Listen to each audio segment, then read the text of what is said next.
Hey, it's Don the Auction Professor. Today is Sunday, so it's time for another What Sold on eBay. So without further ado, we're going to go straight over to the screen and we're going to talk about some of the items we've sold in this past week on this store.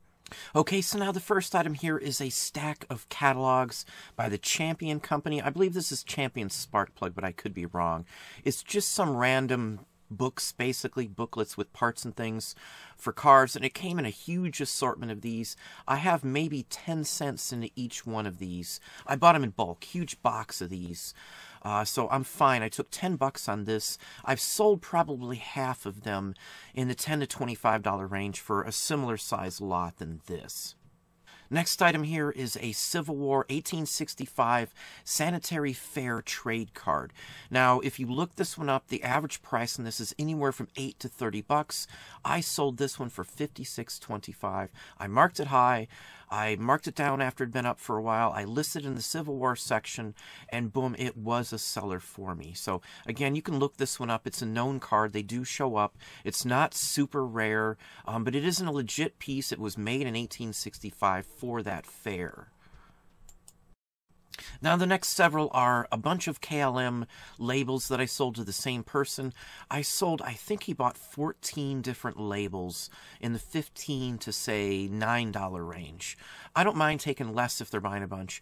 On these, I took 15 bucks a piece on this grouping here. Average price is 8 to 10 bucks. Again, you can look these up. That's typically what they're priced at. Another label, $15. I think I've got 3 or 4 of these. So another one, again, 15 bucks on this one as well, too. And then another $15 label. Now, I paid maybe $1 a piece for these at most. I bought these actually at an antique mall maybe 4 months ago. 5 months ago probably is more realistic. But anyway, so I'm fine with the price I got out of them. It's above the average for any of these labels. Going overseas, no big deal. Next one here. Now, this one sold for the cancellation that's on it. It's from Detroit, Michigan. It's for the Marshall Plan. It was a government initiative that they were actually doing at the time. I sold it for $22 just because of the postmark. The actual postcard itself has no bearing on why it's sold. They wanted that cancellation. It's very rare that I find a postmark that's worth anything on the back of a postcard, but occasionally I do run across them, or an autograph or something. This is just a perfect example. I do believe I showed this in a haul video as well.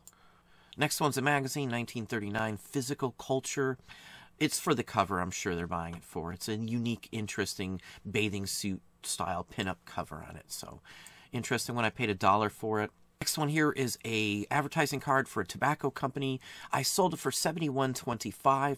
This would have been something that would have been given away with a box of tobacco or a bag of tobacco. It may have even been in a bag or box of tobacco. $71.25 is what I sold it for.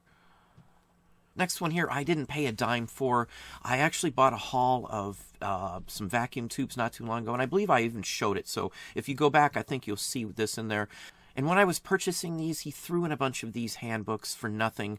I've sold 4 or 5 of them in the $10 to $12 range. So, perfect example, no discounts taken on this. $12.50 is the price it's sold for. Next one's a '78 record by Paul Whiteman. It's a Victor Batwing. It's called that because of the design at the top of the label above the dog. This is the Japanese Sandman. I've sold 3 or 4 copies of this same record, so this is one that I always pick up. Even in this condition, it's still sold for 25 bucks. Next one here is a beer advertising die-cut card. It's a folder card. Rather interesting. I sold it for 75 bucks. It's been up for a while, a year or so, so I'm fine with letting it go for that. I only have a few bucks invested into it. Next one here is a hard plastic elf figure. Now, there's a name, and I can't recall the name of the company this is. I may have made it sell a little quicker had I put that on there, but some of these I just throw up. They're going to sell no matter what. I just throw them up at a price reasonable-wise. You can look this up. There's going to be other similar ones to this up there. 8 to 10 bucks is what they average. I got 15 in shipping out of it, so it's a 50-cent item. I didn't pay more than 50 cents for this as well as some other ones.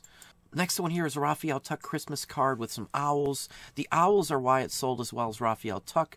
The person who bought this bought probably maybe almost 200 Raphael Tuck cards for me in the last 2 years. It's a repeat customer that constantly comes back. He must have a random search result set to pull up listings with Raphael Tuck from my store, because he always finds them right after I list them. So next one here is an Art Nouveau pendant of some sort. It's early, it's vintage, it looks to be original. It's pretty much, I would say, handmade to some extent. The pieces were brass stamp out pieces, and then they were hand welded or soldered together. It did sell for $20.62. This came in a bagged assortment lot. I paid like 20 some odd dollars for about 20 pounds of junk jewelry, and this just happened to be in there, as well as some other good items too. Next one here is 2 Vogue picture records. They're 78s.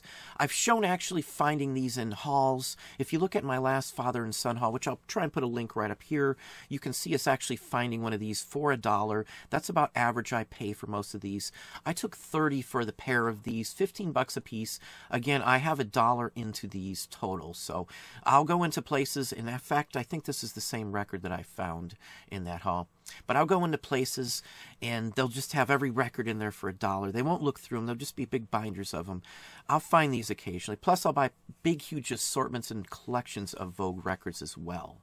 So 30 bucks, I'm fine. That's about $12 or so per record. Almost a $25 profit off of this purchase here. The next one here is a brass silent butler.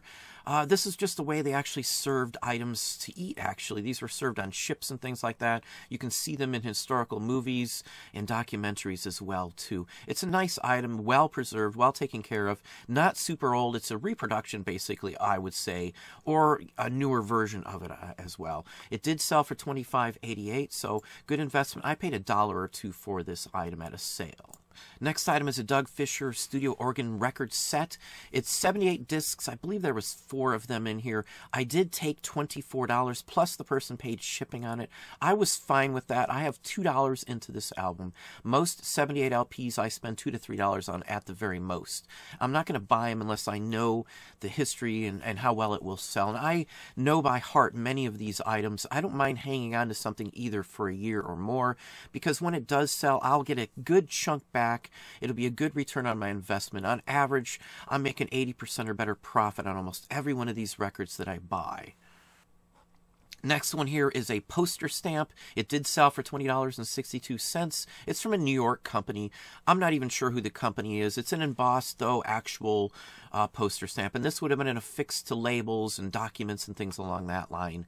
It was up for 6 months at most, so I've got about 12 cents into listing it for that time frame. I have maybe a penny into it at the very most. I bought a big collection in an album from an estate sale. Most people looked, there wasn't stamps in it. It just looked like stuff like this, so I bought it. I spent $25 on the album, so, you know, I've got nothing into it. And I got thousands of postage stamps and vintage stuff like this in there. That wasn't what most people would consider postage stamps. They're more like advertising pieces like this. Next one here is a vintage sterling and crystal charm bracelet. It has a crucifix, a cross on it. It's all sterling with crystal. Rather interesting. It's all well marked as well, too. It did sell for $25, plus they paid for postage. Here's a 3 Stooges golden record set. I sold it for $15. It's been up for about a year. I have $1 into it. Even after the length of time and listing fees, I've got about 60 cents extra into it. So I'm still taking home about $10 profit on this. Next one up is a postcard. I believe I got 95 out of this one here. This one's been up for about 4 months. So I've got at the most, say, 8 cents or so, or to 20 cents into listing it. So, you know, it's nothing into listing it. I did pay $1 for this card.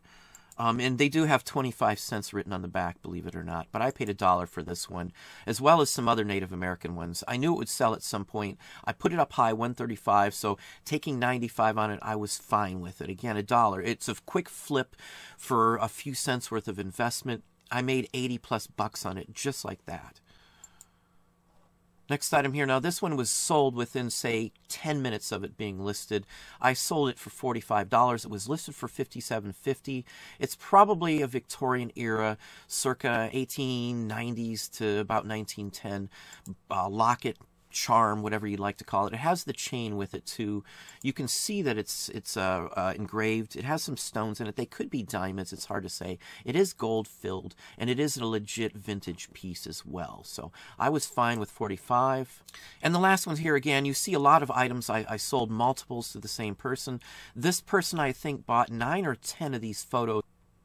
He bought it at the price. I marked them down. They've been up for a while. I sell probably 10 or 15 of these lately every single week, and an average price of 25 to say $50 a piece on them. That's every single week since I've listed these. I've got a ton more that I've been listing. We still have 300 or 400 more of these to list from many different sources. This wasn't a one-time source. I constantly refill these type of items because I do have some connections and ways to get them. This one sold for $43. And again, I sold 9 or 10 of these to the same person. Another $43.12. Another $43.12. Now, he bought mostly the Boeing ones. That's what usually happens. One person will want a specific kind of ship or plane, and that's what they're going to buy. This one as well, $43.12. This person bought literally like $250 worth of these, all at the same time. He's bought from me on several other occasions over the last, say, 6 or 7 months. Every month or two, he'll come back and buy some, so maybe that's when he has extra cash. I never rush to collect payments. I have a very high success rate in collecting them.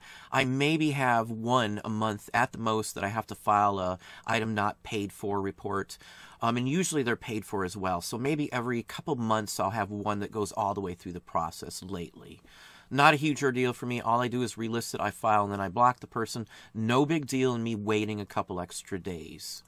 A lot of these items are long tail items, so it needs to be the right person. So if you don't sell to this gentleman, you're not willing to wait a couple extra days to get the money. You know, it may be another year before you have another offer, and it may not be as much.